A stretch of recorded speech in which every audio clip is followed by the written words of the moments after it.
All right, ladies and gentlemen, we are officially live. Man meets woman. We're talking about how the masculine zodiac signs. Oh, excuse me, I got my microphone right here.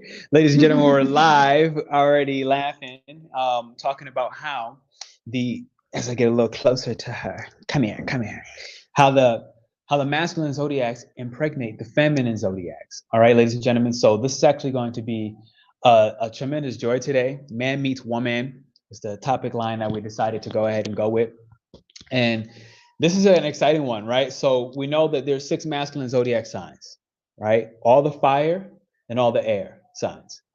Aries, Aquarius, Gemini, Leo. And then all the feminine signs are, oh yeah, we're looking right here this time. And all the feminine signs are the water and the earth, okay? So Taurus, Scorpio, and more water and earth signs, right? Cancer, Capricorn, these are the feminine signs. So in our 8-week reality that we have coming up, which we're going to get ready to show you the first announcement and presentation. Are you excited about it? I am. Oh yeah? What are you most excited about? I don't know, everything. Like, these are topics that I have been living with, and every time that I hit something that we're gonna look at in the 8 weeks, I'm like excited to share all of this knowledge and how it helped me go through these things and how it's gonna help other entrepreneurs to also come into the space of the sacred innovators. Sure. So I don't have it in the chat yet, but I'll have her. She'll drop it if you have your phone. She'll drop the link and you can apply and you'll see what that means. But in order to do that, let's help you understand. This is one of the weeks that we're going to go through. How does a Leo sign impregnate Taurus, right? How does Aquarius impregnate Scorpio? And when I say impregnate, what I mean is they have a creation mechanism, right? Whether that is to create a literal child or a baby or a creative project, and you'll kind of see we have 4 major examples that are already pinned in the chat. So I'll give you a little overview as we get into it. We're going to talk about Taurus and Mars, for example. So if you have this placement, you're getting free game today, okay? Mars and Taurus with a Leo sun. If you have this combination, you're going to get free game, absolutely. And then we're going to talk a little bit about Jupiter and Virgo, for example. And these are like samples. So if you're coming into the 8 weeks, you're going to understand yours without a doubt. I've done this for myself, and I'm telling you, it's like, it makes life a lot simpler, okay? And then you're going to see this third one. We're going to do 4 total. A Saturn in Cancer versus, or not versus, but if you also have a Chiron in Aries, how does the masculine of Aries impregnate this Cancer, right? And then the final one we have is Pluto and Aquarius. So these are the newborn babies. And if somebody has a Pluto and Aquarius and also have a Scorpio moon. So understand that this can happen during transits as well, right? It doesn't have to be only your natal chart, but if it's in your natal chart, you're going to live with this. So today we're going to talk about how the masculine zodiac signs impregnate the feminine zodiac signs. And this is a personal joy. What's going on, J-Lo? Good to see you up in the chat, baby girl. Okay, so without further ado, have you hit the thumbs up or the likes button? If you're watching this on replay, I want to say thank you for being here. This is a super duper pleasure. Eileen is dropping the application officially right now. So this 8 weeks, this is going to be one of the weeks. Before we do, let's give you a visual presentation. It's our first outlook at this, and I want to say enjoy, ladies and gentlemen. 5, 4, 3, 2, 1.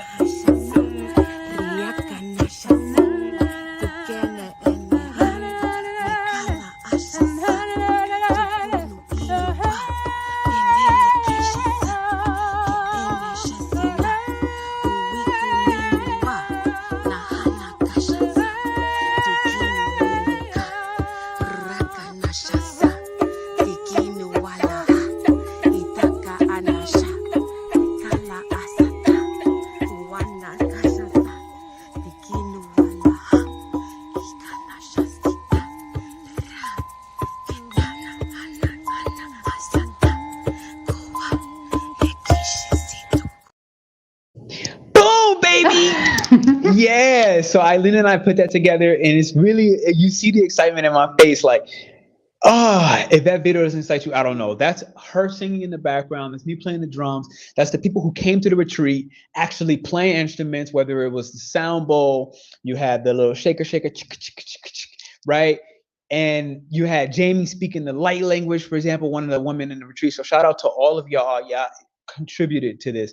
How do you feel about the video coming out? What was your first thought process? I love it. I had to watch it 2 or 3 times because it was so exciting. I love that it was made out of the sounds that we actually made by ourselves instead of choosing some generic song from the internet. Like it's a different kind of excitement because I think it adds another layer of authenticity and the things that we actually want you to create as a sacred innovator too, like to actually come with the hearts that are creative, that are coming from our hearts, and that we just allow this channel to come out. Like this is exactly what we want you to do, to allow this channel to come through yourselves and start doing whatever God's want you to do in this reality, because that's the way that it's gonna flow and make it so much easier. Absolutely. So this first week that we have coming up, the masculine, feminine, this whole topic today is going to be my week during the 8-week reality. Eileen will be taking week 2. So every Friday, we're going to be coming out with a little snippet of each week of what you're going to be actually learning and going through. And this is a tremendous joy. So without further ado, go ahead, hit the thumbs up, the likes button. I thank you for the excitement in the chat. This is going to be freaking phenomenal, ladies and gents. Okay, here we go. So we got Guadalajara watching up in there. Hey, what's up, Guadi? Over here from Instagram checking in. We got the whole city checking in with us. What's up, gang? You might want to say something to them? Hola, Guadalajara. Oh, hola, buenos días. All right, bueno. She's the queen of Guadalajara, if you didn't know. La Reina. Okay, here we go. So number 1. What do I have? What? Yeah, that's why we didn't put it here. Oh, okay, cool. Yeah. So number 1. All right, if you have a Mars and Taurus, for example, and you have a Leo sun, right? Hola, ¿cómo estás? Estamos aquí en tu sociedad. Okay, bueno. So we now have. Oh, but first, did you give like any explanation on how we chose this? No. You want to like the break signs? Down? Like yeah. We just a quick disclaimer of how this was done. Sure. It's just to give you a little peek of how we're gonna do your signs if you sign up for the 8-week reality. So we went through, okay, if the masculine is gonna impregnate a feminine, then let's make a list of all the masculine signs and then all the feminine signs. Okay. So we did that first. Then we chose some couples of signs, like earth with fire, earth with air, and so on. So we could have a masculine and a feminine. Yeah. Then we added the second layer of which planet would be ruling each of the signs. And lastly, we checked our guide to understand which was the ruler of each of the zodiacs with their planets. So this is just an example of how each masculine is going to impregnate the feminine. What happens when it is actually done properly, meaning that the masculine stays in the masculine lane, the healthy masculine lane, and the feminine stays in the feminine lane. Yeah. So what happens, how it gets in the shadow, what happens if it goes like in the negative way, negative form. Yeah, and what happens when the light is actually created, and what are the babies or the prigs or everything that comes out of these combinations. Yeah. So you can kind of hear and see the excitement on both of our faces. So I'm so excited. I almost skipped why that might be important to you, right? Like, so the nice part, if and when you decide to join this and actually put your registration in, your personal chart will be broken down, dissected, and it's going to make your life as a creator, as an entrepreneur, so much easier. I promise. Right, because this is just a set of planets, but we're actually going to look into the ones like for a sacred innovator, like the ones that go into your sales, into your career, into like the actual things that you want to manifest. Exactly. Boom. All right, ladies and gents. So I'm going to go back, say thank you for hitting the thumbs up and a like button. Thank you for being here. We really do appreciate it. All right. That said, if you have a Leo sun, right, this is kind of free game. If you have a Leo sun and you have a Mars in Taurus, here's what you need to see. If you see the R on the screen, the R means the ruler, like what this planet, so Mars ruling the 7th and the 12th house. So that's not the transit, right? That's the actual planet, meaning these things won't change. Okay. When you have a Mars in Taurus, it rules your 7th and your 12th house, your house of relationship, your house of dreams and irrational fears in those relationships, and how you act aggressively in them, or depending on the zodiac sign, Taurus, calm, slower, able to receive a lot more torture, quite frankly. Okay. So here we go. It's in the, I forgot, it's in the description. So here's what we had did for, okay, thank you. Okay, so here's the prerequisite. This combination of masculine and feminine, there's a prerequisite for Taurus to want to fight for harmony in the relationship and also soothe the tension of the burning sun for fertile dreams. So this is the natural first thing that's going to want to happen. But after it slowly tortures Leo, Now, this is if it's in its shadow. If you meet a Taurus who is in an avoidant attachment style, or a what's the other attachment style? Avoidant, insecure, one, or the irony is most times Taurus will be a secure attachment style by default because it has its own self-worth in X, Y, and Z. Now, the fact that it's in Mars, which is a masculine and a feminine planet, depending, okay? It has more of a masculine charge. Mars by itself is masculine, right? But it knows how to operate in the feminine and it knows how to operate in the masculine. It's a choice, but it does not like operating in Taurus. So if we had a Venus in Taurus, this is already a very, very different placement, right? Thank you for the thumbs up on Facebook. I appreciate y'all checking in from Facebook, Instagram, YouTube. This is incredible. Okay, so but the fact that it's in Mars, Mars does not like Taurus because Mars wants to exert itself. It wants to act. It wants to move. And Taurus wants to stay still, and it wants to recede, and it wants to wait on standby and allow the world to manifest as it focuses on what it really values and what it truly wants to bring and attract into its life. So Taurus already is in conflict with Mars. Step one, Mars is in conflict with Taurus. They want different things. They operate in ways that don't make sense, right? That's step one. Now, step two, the sun is a masculine sign, and the sun is the king. So the only person that Mars as a planet will ever listen to is the sun. Jupiter can whisper into Mars' ear, and Mars will be able to be like, okay, I heard it. I'll decide if I use your wisdom, Jupiter. But when the sun makes a command, Mars is forced to act. It's the only one that's here to respond to as a general on the battlefield. So this now makes Taurus a very stubborn, fixed energy, forced to act under the sun's will, aka in this example, Leo is the sun.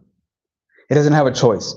And Taurus does not like not having a choice because Taurus is here to live a lavish, a calm, a peaceful, and a sensitive existence where it receives tremendous gifts, tremendous gains, and it's willing to wait for them.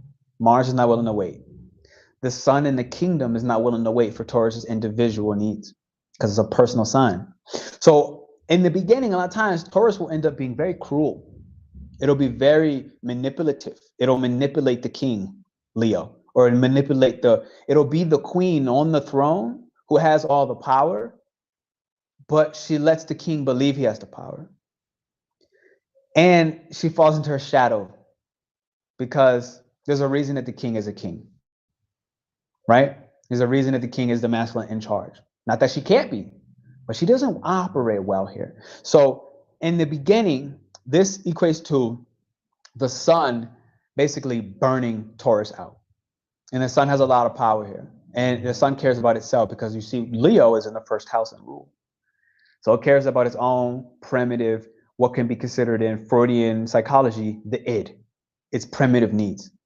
Its ego supplies its primitive need. It's not thinking about its queen. The king in this example is not thinking about the queen. It's thinking about what are my own primitive needs that I want satisfied. In Taurus and Mars is ruling in the 7th house. So it's like, how can I satisfy the king needs, being Leo? So there's a conflict. Why? Because Taurus likes to be catered to. So this impregnation, if you will, is actually a very stubborn and tough connection. It's tough for an individual with this to get their needs met that they value and the needs of the people in the marketplace, as well as not being overwhelmed by his irrational fears of the 12th house. So this person is likely to have a lot of nightmares. You'll see a lot of nightmares around narcissistic dreams, abuse. This is a placement of abuse. This can easily equate to, because Taurus is highly tolerant. As the opposite side of Scorpio, Taurus can tolerate a lot of nonsense. It could tolerate a lot of abuse. And so with it being ruled by the 7th house, it will likely tolerate the projections because Leo is a projective sign. Leo projects. The sun projects. And the sun in the 1st house ruling Leo is insecure. So now you have a very firm woman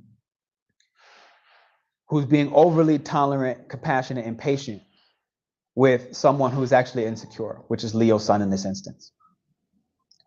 So now if I look at this, here we have Oh, I didn't actually write this. I wish we wrote this. The shadow. Okay. I know it, but it's not in there, and they can't actually see that, right? I wish I wrote that. Okay, so here's the shadow masculine. You want to read these off? Yeah, so the shadow masculine, as we see, is the pride and the arrogance, as the king, as we stated prior, is like just doing what he wants to do instead of what's best for everybody. So he will just be like that with the feminine. On the other hand, the feminine will become cruel, and it's going to play victim in order to manipulate the king into fulfilling her own selfish needs.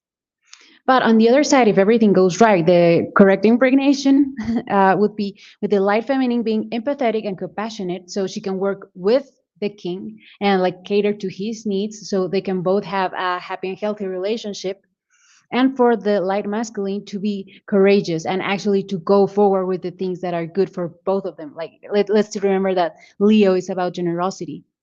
So in this king position, even like with the sun being in its own planet, then it's all gonna come into the courage to actually speak for what's right and not for what other people want. In this case, like the feminine, like having the courage to stand up and be like, okay, you want this, but this is not the best for us. So this is the actual correct thing to do, and then move forward. Boom. Thank you. I appreciate that. That gave me the time. Thank you. I appreciate it. That gave me the time to go ahead and drop down these last ones so I don't have to come back here. Got it. So thank you, Eileen. I appreciate that. Thank you for hitting the thumbs up and the like button. Thank you, J-Lo, for telling people in the chat to go ahead and share this video. I really do appreciate that. So now that gives us the opportunity to move on to the next example. I'm going to give you, that's one of three.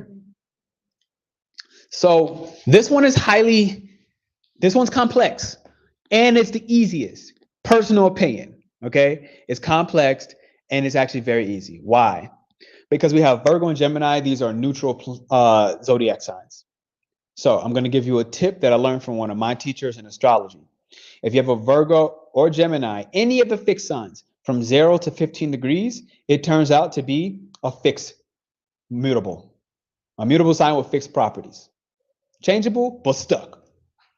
Right? Stubborn, but flexible. And they'll pick and choose on which their things are. Now, if you have it from 15 degrees to the other way, and I actually want to say like 16 degrees, so you have from 16 degrees to 30 or 0, you have a cardinal mutable. Mutable sign, but cardinal. So they can change and they can push forward, right? They're flexible and they're progressive. So that matters. And I had to tell you that because Virgo and Gemini are both mutable. Now we have Mercury, another neutral planet. So we have neutral, neutral, neutral 3 times. Jupiter is not neutral. Jupiter is polarized. Okay. It's Sattvic by nature, meaning godly by nature. Okay. And Mercury is more Rajasic by nature. Okay. It'll go for its needs. Okay. It'll find a way to stay neutral and get your needs met and my needs met, both simultaneously in some equal balance. So the masculine here is Jupiter, Gemini, the 7th house, and there's no Mercury and Gemini rule, which is really the 1st and the 4th house. You don't see it on screen, but it's the 1st and the 4th house. Okay, so the 1st house for Gemini. Excuse me. So here's what this looks like. Mercury is the son of Jupiter. Jupiter would naturally have more power, naturally, but Jupiter is falling in Virgo. It's debilitated in Virgo. So now it lost some power. Mercury in Gemini, on the other hand, is an energy that is potent. Why? Because it's home. So let's read what this kind of looks like. Thank you. So this looks like the powerful sun. Why do I say sun? You meant sun like the oh, father okay. and the son. Yeah, okay, not father and the sun, father and the sun. The powerful sun, okay, Mercury, the son of Jupiter. The powerful sun is destined to prioritize his personal needs and retreat, to attune to the marketplace and ways to serve hands-on with its modalities of healing. So this is a natural healing energy. This relationship, this couple, this masculine energy it makes the perfect pair for healing in the marketplace. Okay. Now, I'm going to put up on screen some of the shadow masculines, some of the shadow feminines, the light masculines, and the light feminines. Okay, not that one. Here we go. Okay, so now pride and arrogance is a part of it. Now, believe it or not, this is actually coming more from Jupiter in Virgo. So this is the feminine in her pride. It's the feminine in her arrogance, because Virgo is this energy that is the perfect student. It is a master of learning, and it ends up becoming the most specialized in any field of its choosing. So this to me is a healing person. This person will heal, and this person will do like Reiki with their hands. This person will do a massage therapist. This can be an acupuncture person, somebody who does acupuncture, somebody who works with the feet potentially on the opposite side. Okay. So now with that being said, you see the pride and arrogance. This is the shadow of the masculine, but of Virgo more specifically. Okay. And that pride and arrogance, most times where it will be projected, because you saw Virgo was the 4th house and the 7th house. So the key with this is Gemini, the masculine, can be too flexible, right? It will likely put itself in a position where it depends on if it's on the fixed side or the cardinal side. If it's on the fixed side of Taurus, it will have a little stronger self-worth as Gemini, and it'll have a stronger mind to resist the shadow of this feminine, which is what? What are the shadow feminines? Oh, the shadow feminines are being overly emotional. Okay. Which like it comes from this precise masculine. Mm-hmm. So if the masculine is feeding this pride and arrogance, Mm-hmm. then the woman becomes over emotional, because like that's just the answer. Yeah. She's not allowed to be herself. So she goes like wildly from side to side, and the only thing that she can do is emote. Sure. And you just kind of got me back on track. So thank you for hitting the thumbs up and the likes button. All right. Check out the 8-week reality. All right. And then before this, we'll let y'all see that promo one more time before we move to the next two. But here's the key. If I got it mixed up before, if Gemini leans more towards Cancer, if it's above 15 degrees, then it's more likely to be overly emotional, because now this masculine energy of Gemini, who's neutral, will lean more towards the feminine. Okay. Now, if it was the opposite, it's going to be more stable. Now, separate from this, you see that it can also be more nurturing if it leaned more towards that Cancer cardinal. It'll be naturally more nurturing in this healing. It'll be a great healer who can nurture. May suck with boundaries because it's not willing to put its foot down, but in its mindfulness is his most light-filled body. That's the highest potential for this Gemini Mercury. Okay. Now, on the opposite, that's really what we have. We already read this. So this is kind of what this combination looks like for Virgo and for a Gemini. It could be very potent. It could be very powerful, but it has the ability to flex. So we're going to move on. We have our next two examples. I'm going to have you hit the thumbs up on the like button.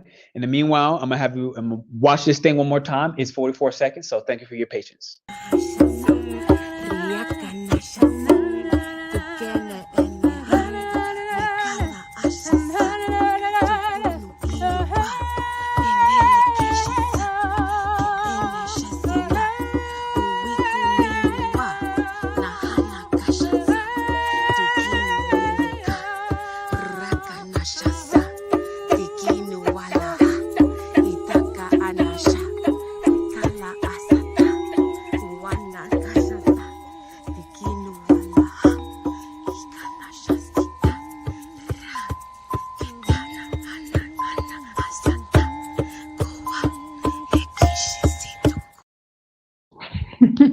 Hello, we're back, and I finally have the microphone. No, I'm just kidding. So, as you could see, our start date for these Sacred Innovators is on March 23rd. We started it on the spring equinox, which is the actual start of the astrological new year. So we're allowing all of this winter to be over, so we can have rest, so we can have peace, so we are mindful of what are the actual goals that we want to hit. And so when we hear more clarity, on the 23rd, then that's when we're going to start. In the comments, I put the registration link. So a lot of you have been registering but not filling out the survey, and I just want to say that it is really important that you fill out that survey because that's actually how we understand what are your specific needs, and we're understanding how to keep shaping the course in order that each one of you gets what you need from us. So it's 8 weeks. Each Saturday we're going to be one Saturday is Pernell's, one Saturday is mine, and we're going to be teaching you through the course of 8 weeks the different steps. You can see the program and everything once that you hit that registration button. Yeah, thank you.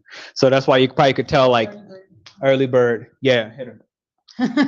Well, we also have the early bird price until February 23rd, which is 1 month prior to the start. You can register after, but it's going to be at the other price, the full price. So if you register by February 23rd, you're going to have the early bird price, which is 333 investment, right? Versus the full price, which is going to be 497. Yeah, I feel. And that kind of is the reduced price, because we was hitting it at, it was 650. Yeah. But then Integrity was like, now yeah. So we left it alone. So check the early bird. It's just worth it. All right, here we go, ladies and gentlemen. So we have the Saturn and Cancer. So I know a lot of people with this placement. I've had a lot of clients with this placement. I read this chart so many times, and I feel like Aries and Chiron is current. And Aries and Chiron is current. It's also our parents. Well, I know it's my parents. Yeah, it's my parents. Whoever in the age of my parents bracket, they have Chiron and Aries that year. I think it's like 1970s to 1968 or something like that. So Chiron and Aries, that's all of y'all.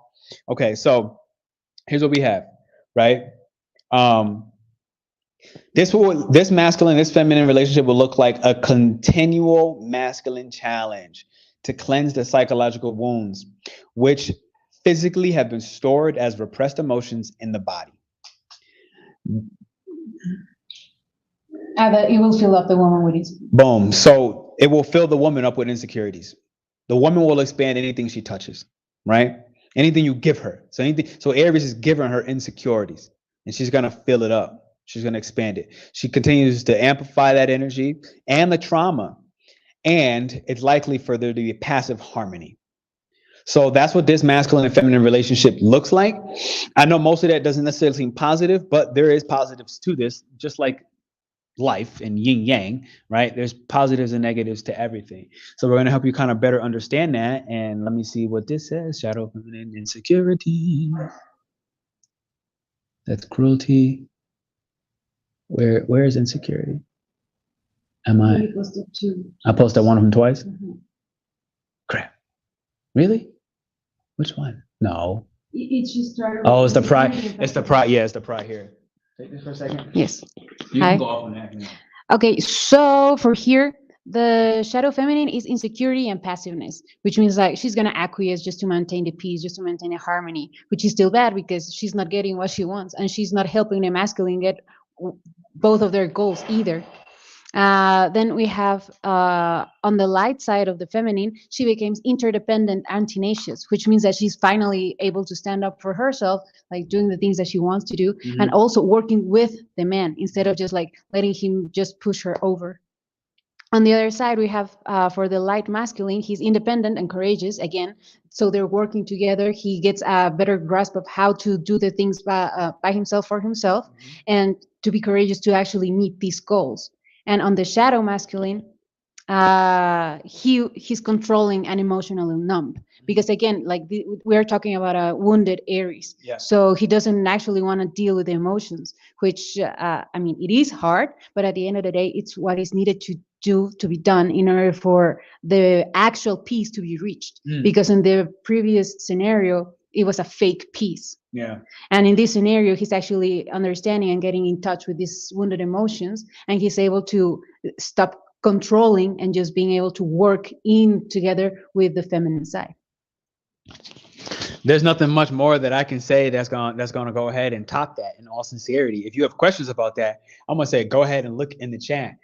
Because again, like I don't know if it's because I've had so much personal experience with this myself. Like I said, my own parents have Chiron and Aries. I've had so many clients with this, so there goes my reflection, right? Like I'm trying to teach me X, Y, and Z. So I don't know. Do you have anything you want to add to that that's separate from what you already said?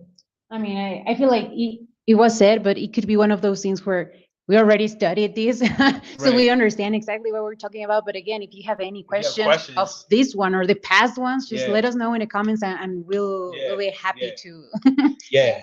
Because there's no loss for us in this. Because anybody that's come to the 8 weeks, for example, it's like you're getting your own chart with this. You're gonna understand it from your own chart perspective, right? So it's like these are just examples that we picked and chose, but you're gonna have your own. So I'm gonna go ahead and move forward and say thank you for being here. Thank you for hitting the thumbs up and like button.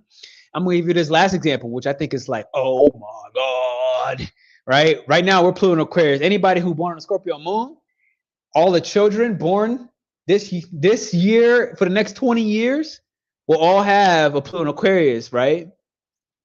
Minus whatever retrogrades, but some of them have a Scorpio moon. So this will be your child, okay?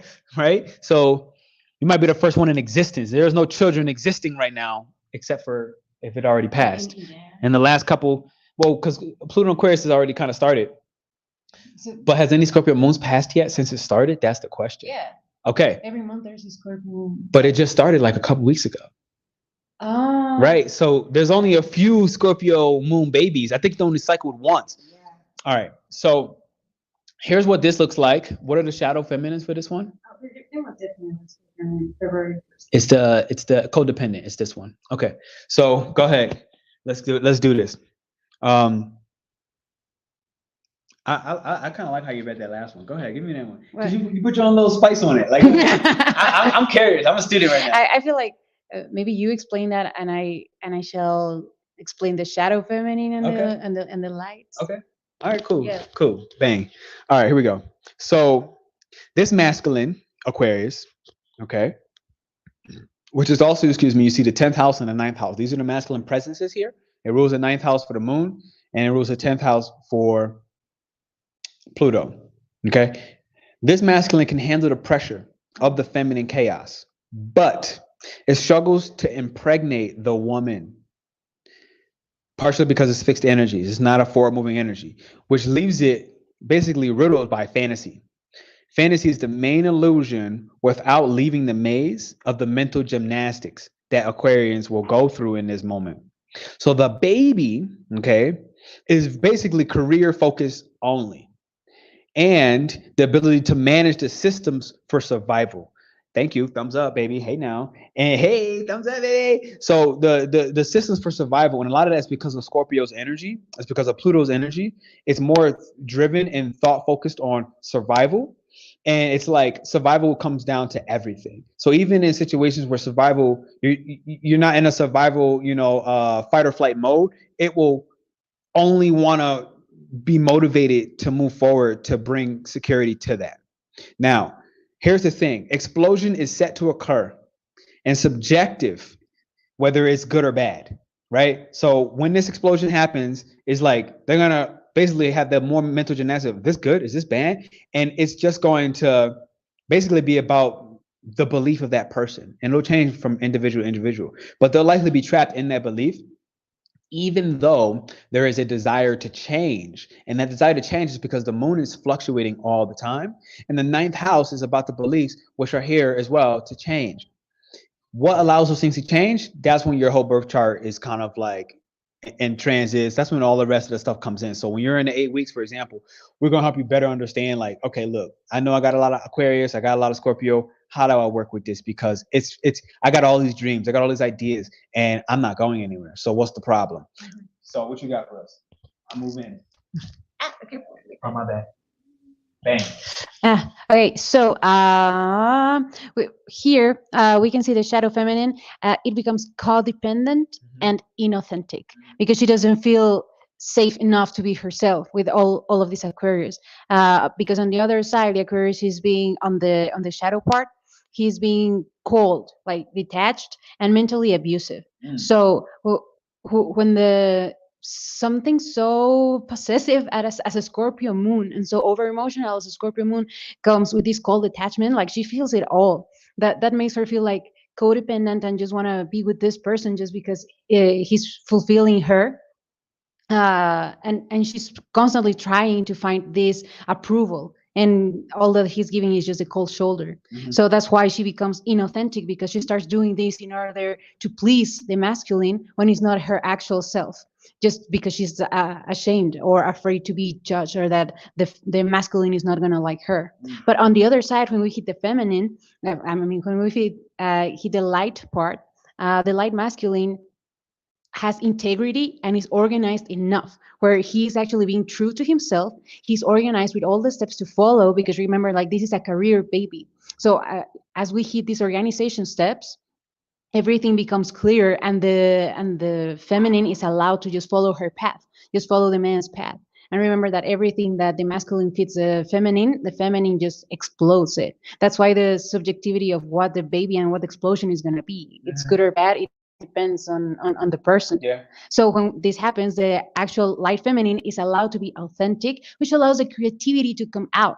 And all of these outlets are actually going to be reached. So again, with these projects, with this explosion, then the feminine is allowed to create whatever she wants, and it's not just attached to wanting the approval of the masculine and just doing what she thinks the masculine is going to like.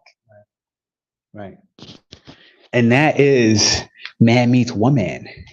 That is how the masculine impregnates the feminine. So the thing is, this is always a case-by-case base. Understand that we had to kind of look at planets of where these zodiac signs sat, the ruler of where these zodiac signs sat, and understand as well that this is not looking at the transits. This is not considering what's currently floating in the sky as for a planet. This is not considering the fact that Mars, right? If we're looking at what she just talked about with the moon in Scorpio, we don't know this person's Mars placement, right? So without knowing this person's Mars placement, we can't give you something more clear. But when you're coming into the 8 weeks sacred reality, for example, we can now really pinpoint that. So we're like limiting it. We're doing a registration and all of this. So it's like only so many people are going to be able to come in the first place so that we can actually get you into these entrepreneurial steps. Point blank, period, right? But this is kind of a sample of what my week will look like, all right, when we're doing this. And then when I have your full charts in front of me, I can then start applying. I'm like, okay, we had that Saturn in Cancer, for example. That was the feminine. We saw her shadows, we saw her lights, right? But we don't know what the moon sign was for that particular chart. So without that, I can't help you essentially learn how your masculine will like to be the structure, the progressive force that moves things forward to help the woman also feel safe in that process, and how the woman then nurtures that baby like a mom nurturing their children, nurturing their projects. So understand, as an entrepreneur, your projects are your baby, right? And I find that like the Aquarius and Scorpio one, I think is so many people that I've met, so many people in the world, because it's like staying in the fantasy about, oh, I want to run this project. Oh, I want to run this membership. Oh, I want to start doing readings for tarot. Oh, I want to start doing blah, blah, blah, blah, blah. At the end of the day, like, they thought of so much. Mm-hmm. And I found that for myself, it wasn't until I got mentors in these spaces that I've had the confidence, honestly, to go ahead and start running business, until I had ran businesses for other people, that I started understanding like, oh, wow, there's a lot of things that go into entrepreneurship that you're never going to see. These are the things behind the scenes that we're trying to give you the formula. So you have anything you want to contribute? I mean, I think that you already said it all. Like it is important to go case by case in order to understand your masculine, your feminines, which are your rulers, because it could be more important depending on what your chart is, mm-hmm. to understand if we should be focusing on the sun, on Mars, or I don't know, whatever. Like these are just one of the first steps in order to get you to your entrepreneurial start. Boom. So like she said before, don't just fill out the application, because we have a few that are filled out without the survey itself. Like, the survey is built for you to answer the questions so that we can help you. It's less for us. It's for us only so that we can help you. So don't just fill out the application. Don't just sign up for the pre-registration and don't fill the application. Right? Like, that part's necessary. Thank you for being here. Thank you for hitting the thumbs up on the likes button, ladies and gentlemen. We're going to give this to you one more time. And I'm just going to say, wow, thank you for being here. This is amazing.